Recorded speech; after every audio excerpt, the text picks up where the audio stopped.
Here's a bit how our brain works. A lot of people say, well, this is neuroscience. No, it's not. The brain works. Let's say you have a meeting or something like that, right? Or a weekend coming up, something like that. So you made a plan. For example, if you talk about past, future stuff, so you can say the plan is made for the future. This is going to happen. So in essence, you have made a plan of the future. And you base that on past information. So what happens then? Well, that's kind of cool. But you probably use past references that you have had or has to make that. And that's what we call a past-future projection. That's what we project then into the future.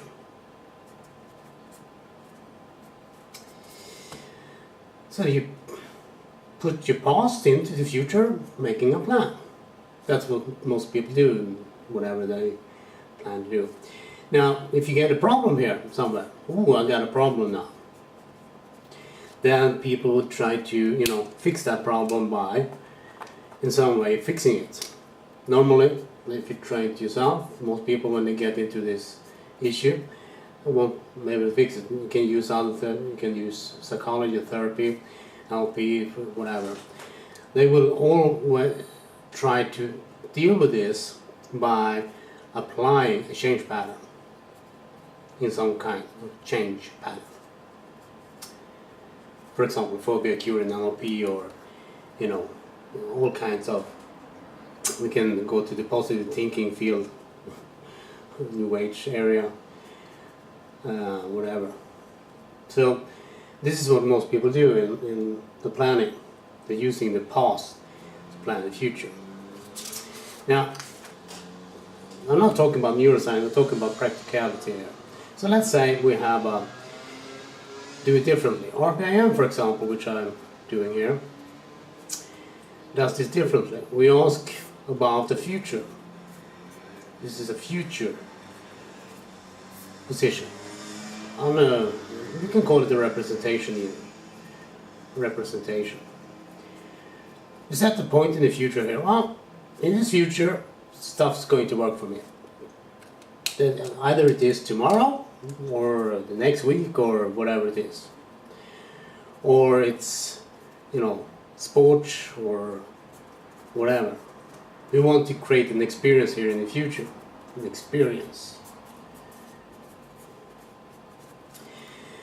When people try to do that, normally, for example, in MitoSelf or other technologies, what will happen is that you will run into what we call, I call it a strategy.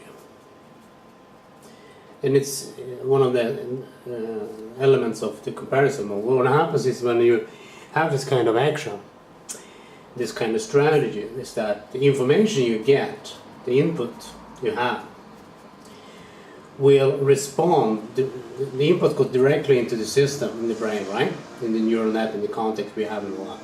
So we get the direct access there.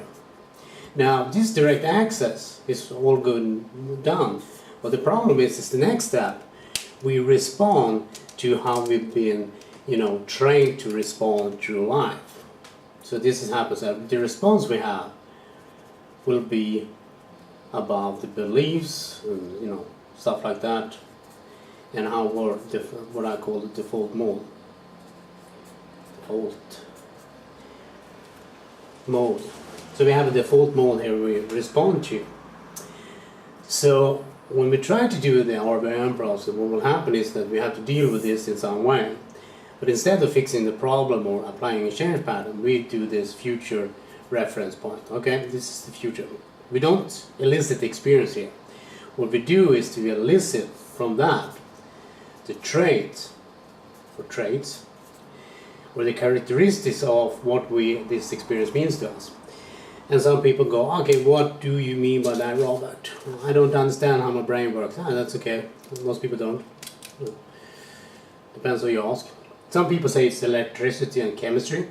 So you have your brain and body is basically made up of electricity and chemistry. And a lot of people confuse the chemistry with drugs. And a lot of NLP people take drugs to enhance the chemistry, because they believe that since the body is made of electricity and chemistry, and if you take drugs, you enhance the chemistry. No, what you get a drug addict. Whoever it is, you become a drug addict because you believe that stuff. Whatever. Here's the thing, though. We ask a question about the future experience here. Cool. Now, from that future experience, we have learned to do something which we call traits. And we ask a question. So if I have this future when it works, what kind of traits have I developed from that? And most people say, well, what do you mean by that? What do we do when we develop traits? We build what we call a perceptual grid.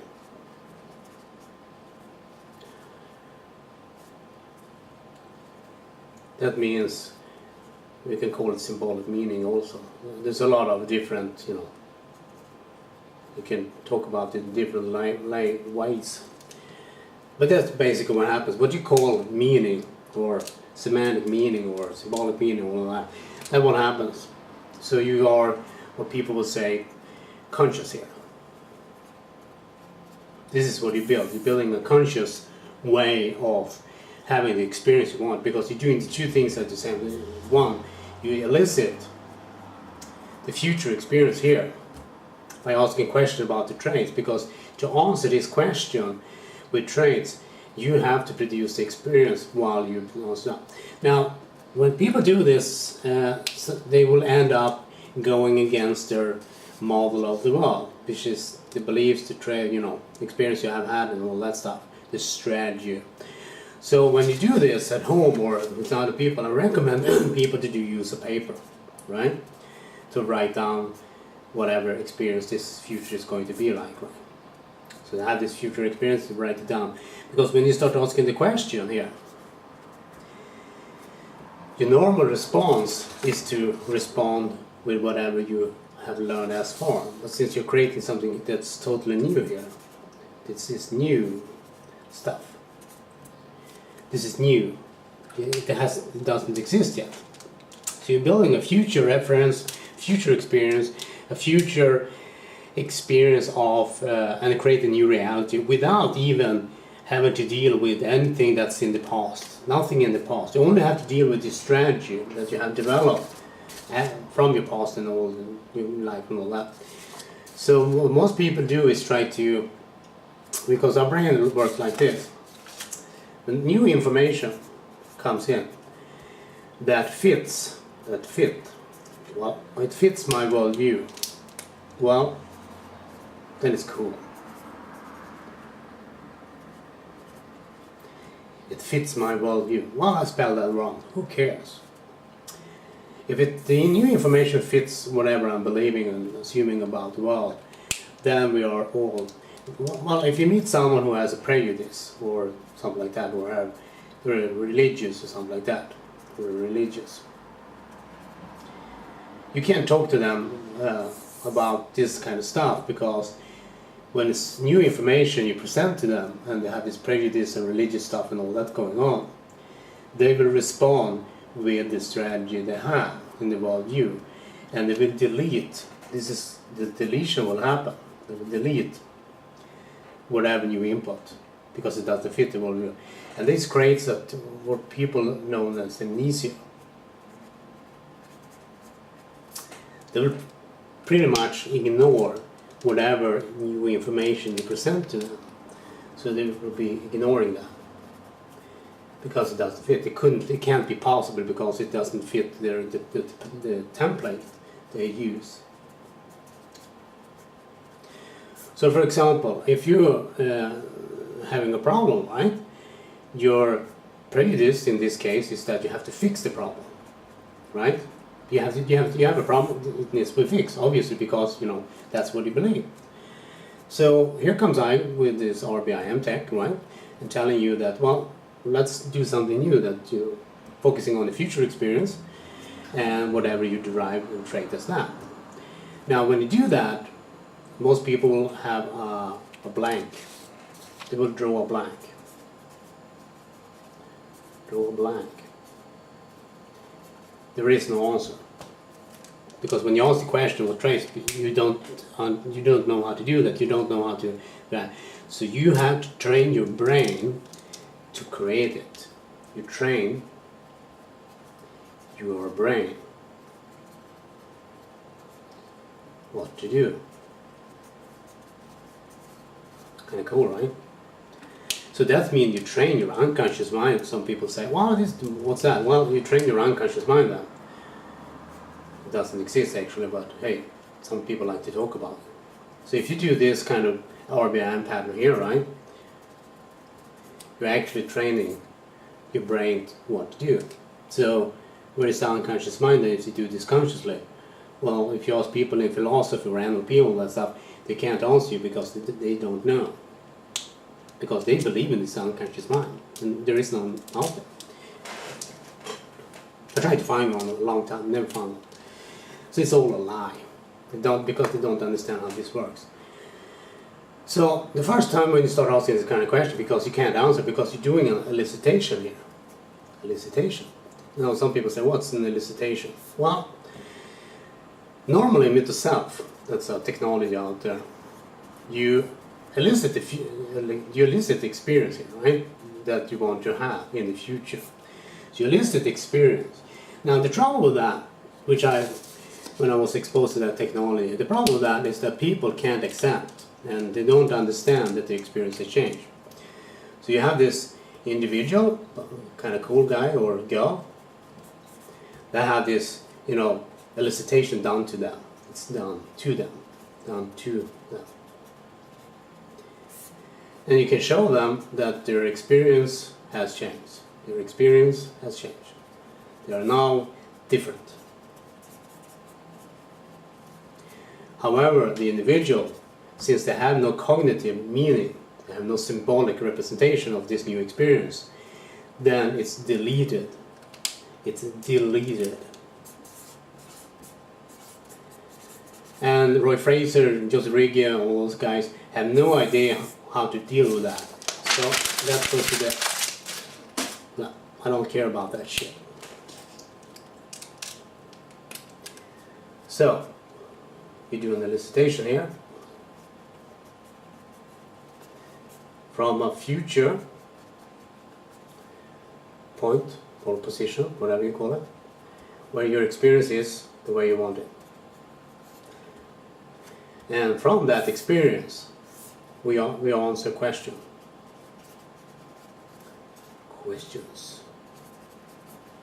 And what traits we develop as a reference to that future experience.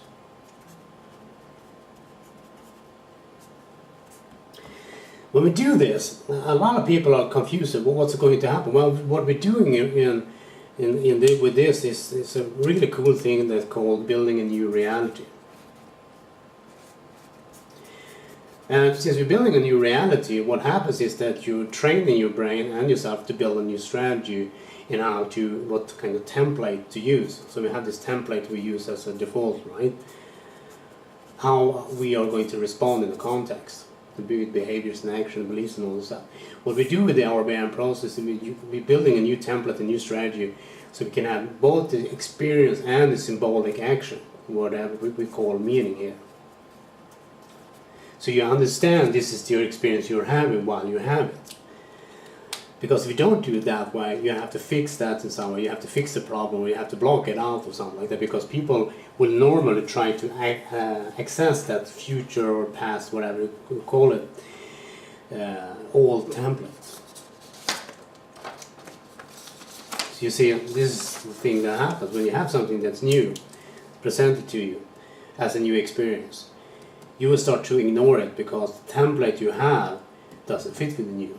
So then you have to fix this somehow. And in the middle self, they use a pattern called limited limitation. They try to use a design switch pattern or something like that to fix that. But it doesn't work that well because the brain doesn't work in that way.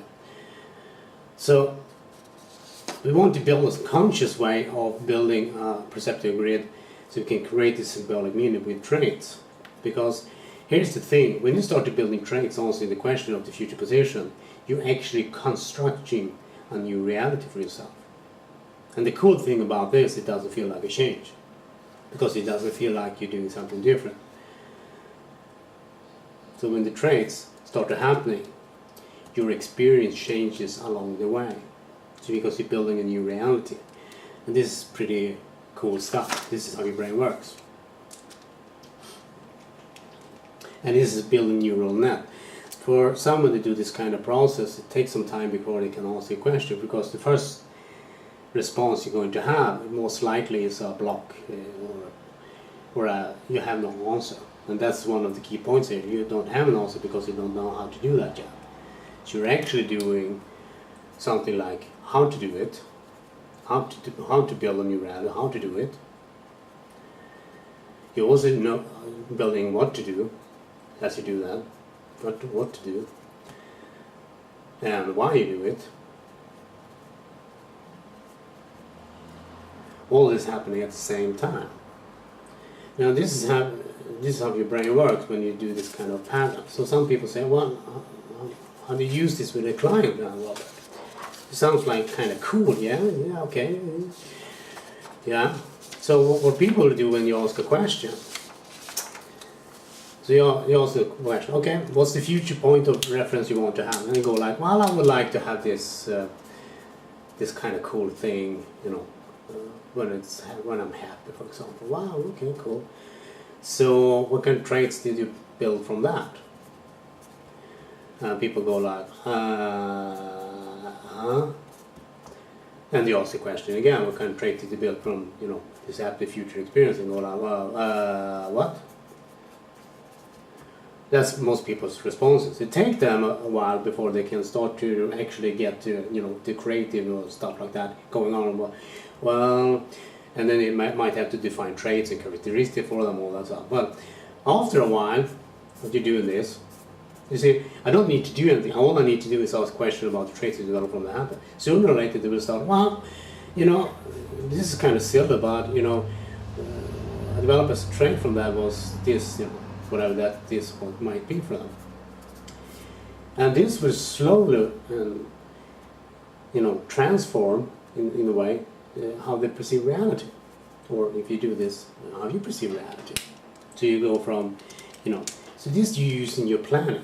So if you go for a party, for example, I use a party, that's a cool thing.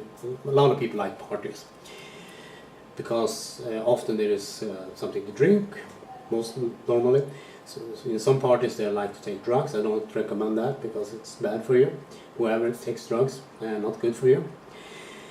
But you have a party. So you plan your experience to be happy or cool or having a great time, something like that. Now something bad happens at the party, right? Something bad. Boom. Become a party crasher, right? And now, telephone conversation is over, so I'm just going to wrap this up. So when we listen to future experience, instead of just listening to experience here, we're creating a loop here with the future context, which will be, the experience will contain the future context, and the trait we got from that, we develop from that. And when we do that, we create meaning, or reality, whatever you call it, at the same time from this stuff. And the good thing and the great thing about this is you don't need to be really advanced in elicitation, all that stuff, or calibration or anchoring and all that, because all you need to do basically is to ask questions and some variation of that. So you don't need to do much, you just need to be paying attention when you arrive at this future context where the trait is, you know, developed, and the characteristics of that. And that builds a new reality and meaning and all that stuff. And the good thing and the great thing about this is it doesn't feel like a change. It feels like, you know, this is how it is now. This is how it is. And that's the great thing about it. And I will, you know, if you have any questions, you can ask me. I'll try to answer them if you have any question. And the important thing to understand, I think, for most people is when you have new information, even though if you want it, this is the willpower and all that stuff. People talk about willpower, right? You want it, right? But you will always run into your own template, your past template, hey, whatever that might be, illustrating and all that stuff. So whenever you get into, even though if you want something new, to get yourself into this new position, most people will assume that by far that some prejudice and all that you need something to fix. But we build things here. We build a new reality. This changes your worldview and all that stuff, perceptual grid and all that at the same time. That's the great thing. You don't need to fix it. You don't need to fix it. That's the cool thing about it. And this makes NLP people out of a job actually, because you don't need to do NLP or therapy or something like that. All you need to do is to understand the sequence here about the future and the traits you develop from that. Because you have to build a reality in response to this future. And the good thing here is you're in charge here. This is how your brain works. Wow, cool. I can train my brain to do things for me instead of the brain doing things that I might want to do or not want to do or whatever. It's making me nuts. I want my brain to work better. I want my brain to work better. So you can start doing this, and this will alter you how you think about things. Because instead of when you're making a meeting or planning or something like that, you can actually plan to have this kind of experience where you enjoy it. For example, if you're going to do sports. So if you do sports here, right, then you want to have an enjoyable experience, fun, for example, when you compete or something like that, doing your best. You designed that, fun and best, right? I want to compete in the competition at my best. I want to do my best possible, and I want to have fun doing that and really enjoy it. Enjoy all this stuff when I compete. You can do this process with that. Have a future experience where you do this best fun and the cool thing with this when you develop the trait, when you have this kind of experience, is that you'll be able to do that.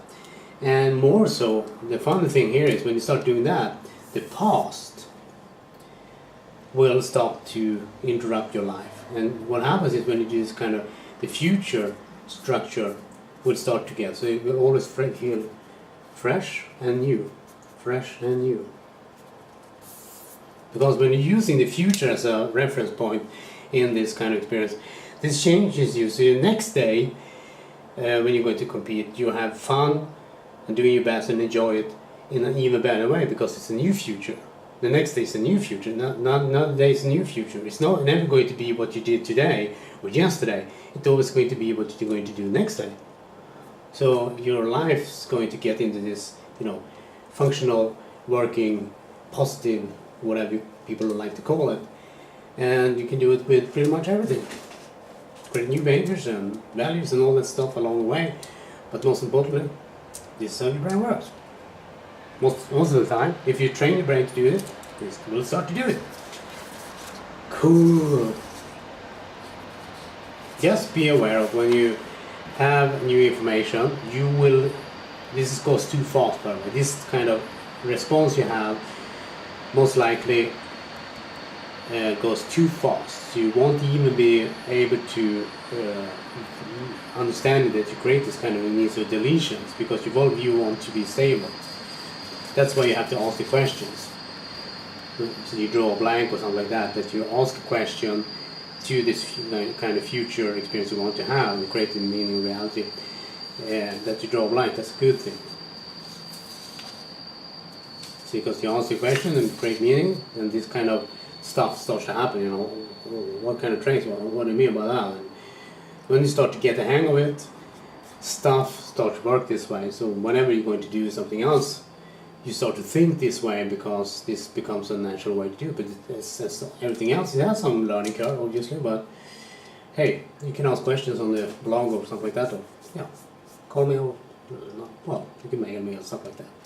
I will be there for answering your questions. This is RBIM, by the way. RBIM. It's what works. it's NLP on steroids, if you like, because it will always work.